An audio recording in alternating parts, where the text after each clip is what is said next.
আল্লাহর পয়গম্বর হযরতে মূসা আলাইহিস সালাতু ওয়াস সালাম উনি আল্লাহ তাআলার বৃষ্টি হচ্ছে না, মাঠ ভর্তি মুসল্লিদেরকে নিয়ে নামাজ আদায় করে রবের নিকট দোয়া করতেছে, মালিক আমাদেরকে আল্লাহ তুমি বৃষ্টি দিয়া রহম করো, এই গরম আল্লাহ আমাদের থেকে দূর করে দাও, আমাদের জমা জমির ফসল সবগুলো নষ্ট হয়ে যাচ্ছে।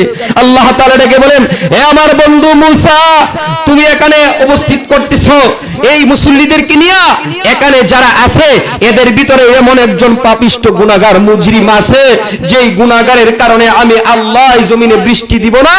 আল্লাহ তাআলার এইভাবে যখন জানায়া দিলেন, তখন মূসা আলাইহিস সালাতু ওয়াস সালাম এলান করতেছে, কে আসো এমন পাপী, কে আসো এমন গুনাহগার যে গুনাহ করতেছো, যার গুনার কারণে আল্লাহ তাআলা জানায়া দিয়েছেন তোমার গুনার কারণে জমিনে বৃষ্টি হচ্ছে না, তুমি যদি এখান থেকে বের না হয়ে যাও আমাদের উপরে রহমত আর শান্তি আর বৃষ্টি আসবে না, এখান থেকে বের হয়ে যাও। এই পাপিষ্ট ব্যক্তি এখন নিজের উপরে ধিক্কার দিয়ে বলতেছে, হাজার হাজার লক্ষ লক্ষ মুসল্লিদের ভিতরে আমি যদি এখন চলে যাই, আমি যেই গুনাহগুলা করি মালিক তুমি জানো, আর কেউ জানে না, যদি বের হয়ে যাই সকল মানুষ জানবে আমি পাপী, আমি গুনাহগার, এই এলাকার মানুষের পাবলিকের গণদোলাই থেকে আমি বাঁচতে পারবো না। ও আল্লাহ, আমার এই গুনাহগুলা তুমি গোপন রাখছো, এ আল্লাহ আজকে এখানে বসে তওবা করলাম, আল্লাহ আমার জীবনের গুনাহগুলা তুমি maaf করে দাও, আল্লাহ আমি আর কখনো এই গুনাহ করব না। যখন উনি খালেস ভাবে তাওবাতুন নাসুহা করেছেন, কাটি তওবা, আল্লাহ তাআলা তার তওবা কবুল করেছেন। আল্লাহ তাআলা পয়গম্বর মূসা আলাইহিস সালাতু ওয়াস সালামের উপরে, সমস্ত মুসল্লিদের উপরে এলাকায় বৃষ্টি দান করেছেন। আল্লাহর পয়গম্বর ডেকে বলেন, মালিক একটু আগে ঘোষণা করেছো বৃষ্টি দিবা না, এখন বৃষ্টি হচ্ছে, কারণ কি?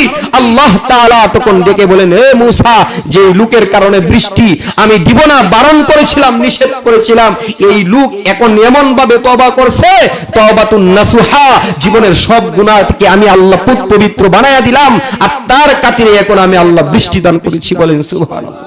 এই কারণে আসেন আমার মা বোনদেরকে বলবো, আমার পর্দার আলের ভাবা মা বোনদেরকে বলবো, উপস্থিত ভাবা আমার যুবক ভাইদেরকে বলবো, আসেন মুসলমানেরা, মুসলমানদের উপরে আল্লাহর রহমত আছে, বরকত আছে, এই কারণে গুনাহ ছাড়তে হবে।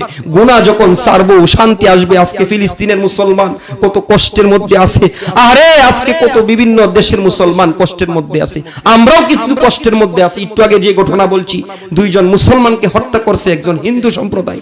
এই কারণে মুসলমান আসেন আমাদের গুনাহ থেকে তওবা করি, মাপ চাই, আল্লাহ রাব্বুল আলামিন আমাদের গুনাহগুলা মাফ কইরা এই প্রচন্ড গরম কমায়া যাতে রহমতি বরকতি আল্লাহর পক্ষ থেকে রহমতি বরকতি বৃষ্টি দান করেন। বলেন আমিন।